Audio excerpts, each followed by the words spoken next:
अस्सलाम वालेकुम। BTV news के साथ मैं हूं निदर्शद। नजर डालते हैं न्यूज हेडलाइंस पर। सॉफ्ट इमेज कोई चीज नहीं, अमेरिकी जंग में साथ दिया लेकिन हमें ही बुरा भला कहा गया। हमें दूसरों की जंग में पड़ने की जरूरत नहीं। वजीर आजम इमरान खान का नेशनल एमेच्योर फिल्म फेस्टिवल की तकरीब से खिताब। कहा, हमने भारतीय फिल्मों को कॉपी करना शुरू कर दिया था। हमें फिल्मों में पाकिस्तानी कल्चर को उजागर करना चाहिए। चाहता हूँ हमारी फिल्म इंडस्ट्री नई सोच लेकर आए। मुल्क को गुज़िश्ता 2 दहाइयों से जंगों का सामना रहा है। इंसदादे दहशतगर्दी जंग तकरीबन जीत चुके, आज भी दहशतगर्द मुल्क को नुकसान पहुंचाने की कोशिश कर रहे हैं। DGISPR major general Babar Iftikhar का तकरीब से खिताब। कहा, फेस्टिवल के जरिए पाकिस्तान का मुस्बत तशख़्ख़ुस उजागर किया जाएगा।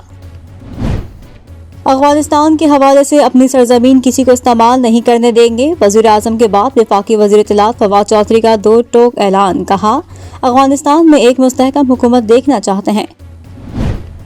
कश्मीर का फैसला कश्मीरी ही करेंगे। कश्मीरियों ने जंग का फैसला किया तो जंग लड़ेंगे। Chairman Peoples Party Bilawal Bhutto का कोटली आजाद कश्मीर में जलसे से खिताब। मौजूदा हुकूमत सिक्योरिटी रिस्क करार। कहा, ये आजाद कश्मीर में भी कठपुतली वजीर आजम लाने की कोशिश कर रहे हैं। जियाल कायद ने महंगाई पर भी हुकूमत को तनकीद का निशाना बनाया। चीन के अलावा पूरी दुनिया में मनफी ग्रोथ रेट है। हमारी शरह नमो मनफी हो गई तो क्या कयामत आ गई। वजीर खजाना शौकत तरीन का कौमी असम्बली में इजहार ख्याल। मईशत की तबाही की जिम्मेदार साबिक हुकूमत करार। क्या पिछली हुकूमतों में IMF नहीं आया था, सवाल उठा दिया। सदर नून लीग शहबाज शरीफ ने बैरून मुल्क पाकिस्तानियों के हक की नुमाइंदगी का नया फार्मूला पेश कर दिया। ओवरसीज पाकिस्तानियों के लिए कौमी असम्बली और सेनेट में मखसूस नशिस्तों की तजवीज़ दे दी। कहा, सियासी जमातों के इत्तेफाक राय से मतलूबा कानून साजी की जा सकती है। वजीर आजम से MKM पाकिस्तान के वफ्द की मुलाकात। कराची और हैदराबाद में हलकों के मसाइल, तरक्याती मंसूबों और बजट उमूर पर तबादला ख्याल। बजट में हैदराबाद यूनिवर्सिटी की मंजूरी और तरक्याती फंड्स मुख्तस करने पर वजीर आजम से इजहार तशक्कुर। कौमी असम्बली इजलास में फिर गर्मा गर्मी। लीगी रहनुमा राना तनवीर और वफाकी वजीर अली अमीन गंडापुर में तल्ख कलामी। राना तनवीर ने अली अमीन गंडापुर पर कश्मीर बेचने का इल्जाम लगा दिया। PP रहनुमा कादिर पटेल बोले, उनका एक ही काम है, पिछली हुकूमतों को बुरा कहो। वो ममालिक कितने खुश नसीब थे जो 1992 का वर्ल्ड कप हार गए थे। वजीर आजम के मुशीर बराए पार्लिमानी उमूर बाबर अवान का कादिर पटेल के बयान पर सख्त रद्द-ए-अमल। कहा, 1992 के वर्ल्ड कप की जिस तरह तौहीन की गई वो काबिल मजम्मत है। वजीर आजम इमरान खान ने किफायतशारी की मुहिम शुरू की। शर्म तो उनको आनी चाहिए जिनके 10-10 वजीर आला हाउस और 5-5 वजीर आजम हाउस थे। अपोजिशन का दुख समझता हूँ, इकोनॉमी ठीक हो गई, बजट भी ठीक हो गया। अपोजिशन के पास करने को कुछ नहीं। वजीर तवानाई हमाद अजहर का जवाबी वार। कहा, RLNG के सौदे में 500 अरब रुपए बचाए। विफाक ठीक काम नहीं कर रहा, नुकसान सूबों को होता है। मैं नवाज शरीफ नहीं, सिंध के हुकूक छीनने नहीं दूंगा। वजीर आला सिंध मुराद अली शाह की घन गरज। कहा, गुज़िश्ता विफाकी बजट में सिंध का हिस्सा 707 अरब रखा गया। मुझे नहीं लगता 6 अरब रुपए 30 जून को मिलेंगे। लीगी रहनुमा मोहम्मद जुबैर ने विफाकी बजट को मुज़ाहिका खेज करार दे दिया। कहते हैं, शौकत तरीन ने सबसे खराब बजट पेश किया। बजट से महंगाई और बेरोजगारी में इजाफा होगा। वजीर आजम बताएं वो IMF के दबाव में क्यों आए। खान साहब कहते हैं, कशकोल तोड़ दिया। कप्तान हुकूमत ने माहाना 1.1 अरब डॉलर कर्ज लिया। तर्जुमान सिंध हुकूमत मुर्तजा वहाब भी वफाकी हुकूमत पर बरस पड़े। हुकूमत से गंदम दरामद करने के फैसले की वजह भी पूछ ली। रवा माली साल के दौरान पाकिस्तान ने मजमूई तौर पर 12 अरब 13 करोड़ डॉलर से जायद का बैरूनी कर्ज लिया। चीन, अमेरिका, जर्मनी और जापान से भी कर्ज लिया गया। इक्तिसादी उमूर डिवीजन ने रिपोर्ट जारी कर दी। साबिक सदर आसिफ जरदारी का लाहौर मिशन। पीपल्स पार्टी को पंजाब में मुतहरिक करने के लिए मखदूम अहमद महमूद, फैसल सोले हयात, गिलानी को अहम टास्क दे दिया। एंटी नून लीग अलायंस बनाने का इब्तदाई होमवर्क मुकम्मल। वजीर आला बलोचिस्तान जाम कमाल की अपोजिशन पर शदीद तनकीद। असेंबली में इजहार ख्याल करते हुए कहा, ऐवान का तकद्दुस पामाल किया गया। जो मुलव्विस हैं उनको सजा देकर इंक्वायरी का जायजा लिया जाए। असेंबली के बाहर जो हुआ उस पर अपोजिशन जमातों के कायदीन माफी मांगे। 5th जनरेशन वॉर के तहत झूठा प्रोपेगेंडा। सोशल मीडिया की आड़ में पाकिस्तान के खिलाफ जहर उगलने की मुनज़्ज़म मुहिम का इंकशाफ। बदनाम ज़माना भारतीय खुफिया इदारे रॉ की एक और साजिश बेनकाब। पाकिस्तान ने मामला मगरबी ममालिक के साथ उठा दिया। नापाक अज़ाइम के सबूत फराहम करके गिरफ्तारी का मुतालबा।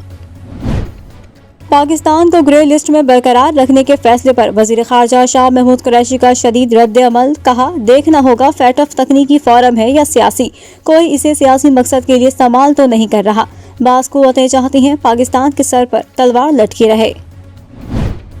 گزشتہ روز سبی حملے میں شہید لانس نائک ناصر عباس منکیرہ میں سپرد خاک، نماز جنازہ میں پاک آرمی کے جوانوں، علاقہ معززین سمیت سینکڑوں افراد کی شرکت، پاک فوج کے دستے نے شہید کے جسد خاکی کو سلامی پیش کی۔ پشاور میں باپ ہی معصوم بچوں کا قاتل نکلا، چکمندی میں ایک ہی گھر کے 7 افراد کو قتل کرنے والا ملزم گرفتار، متعلقہ بیوی اور 3 بچوں سمیت تمام افراد کو غیرت کے نام پر قتل کرنے کا اعتراف۔ کراچی میں تجاوزات کے خلاف آپریشن، PECHS کا علاقہ میدان جنگ بن گیا، انتظامیہ کو سخت مزاحمت کا سامنا، کارروائی کے دوران گولیاں چل گئیں، ضلع انتظامیہ کے 3 افسران زخمی۔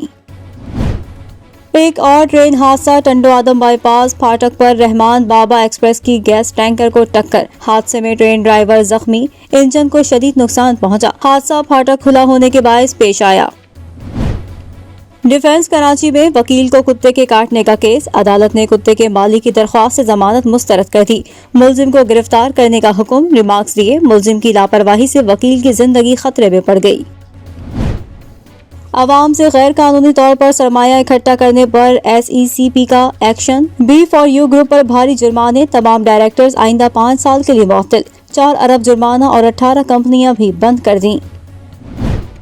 اسلام آباد میں پولیس کا بروقت ایکشن، ڈکیتی کی کوشش ناکام بنا دی، مقابلے میں 2 ڈاکو گرفتار، ایک زخمی حالت میں فرار، فائرنگ کے تبادلے میں 2 اہلکار بھی زخمی، وزیر داخلہ کی اسپتال میں زخمی اہلکاروں کی عیادت۔ خانیوال میں 4 سالہ معصوم بچی درندگی کا شکار، بچی کی بوری بند لاش قریبی کھیتوں سے مل گئی، واقعے کے خلاف عوام کا شدید احتجاج، ٹرین روک دی، ملزمان کی فوری گرفتاری کا مطالبہ۔ فیصل آباد میں بچی سے زیادتی کے الزام میں گرفتار ملزم کی اسلحہ تھامے ویڈیو منظر-عام پر آ گئی، ملزم اکرم رکشہ ڈرائیور ہے، اچکیرہ میں بچی کو گھر پہنچانے کا جھانسا دے کر اغوا کر کے زیادتی کا نشانہ بنایا تھا۔ پاکستان میں کرونا وائرس مزید 36 زندگیاں نگل گیا، 935 نئے کیسز رپورٹ، کرونا مریضوں کی تعداد 9,53,842 تک پہنچ گئی، 24 گھنٹے کے دوران مثبت کیسز کی شرح 1.99% رہی۔ امریکی صدر جو بائیڈن نے افغان ہم منصب اشرف غنی کو لال جھنڈی دکھا دی، وائٹ ہاؤس میں ملاقات کے دوران اشرف غنی کی بائیڈن انتظامیہ کو انخلا کی رفتار سست کرنے پر قائل کرنے کی کوششیں ناکام، طالبان کا امریکہ انخلا کی رفتار سست کرنے پر بھرپور جواب دینے کا اعلان۔ اشرف غنی اور امریکی صدر کی ملاقات پر طالبان کا رد عمل بھی سامنے آ گیا، ترجمان سہیل شاہین نے کہا کہ دوحہ معاہدے کے مطابق 11 ستمبر تک امریکی فوج افغانستان سے واپس نہ گئی تو سخت رد عمل دینے کا حق رکھتے ہیں۔ تشدد متاثرین کے عالمی دن پر مقبوضہ کشمیر کے عوام عالمی برادری کی توجہ کے منتظر، بھارتی فورسز نے کشمیر کی تحریک آزادی کو کچلنے کے لیے تشدد کو سب سے بڑا ہتھیار بنا لیا۔ امریکہ میں سیاہ فام شہری جارج فلائیڈ کے قتل میں ملوث پولیس افسر کو 22.5 برس قید کی سزا سنا دی گئی، جج نے کہا پولیس افسر نے اختیارات کا غلط استعمال کیا، فلائیڈ کے ساتھ انتہائی شفافیت دکھائی گئی۔ قومی کرکٹ اسکواڈ کے انگلینڈ کے شہر ڈربی میں ڈیرے، دونوں ٹیموں کے درمیان پہلا ون ڈے 8 جولائی کو کارڈف میں کھیلا جائے گا۔ کپتان قومی ٹیم بابر اعظم کہتے ہیں کوشش ہوگی انگلینڈ میں جیت کے تسلسل کو برقرار رکھیں اور سیریز جیتیں۔ اور ہسپانوی شہر میڈرڈ میں سجا رنگا رنگ برائڈل شو، دلکش ملبوسات زیب تنقید، ماڈلز کی ریمپ پر واک۔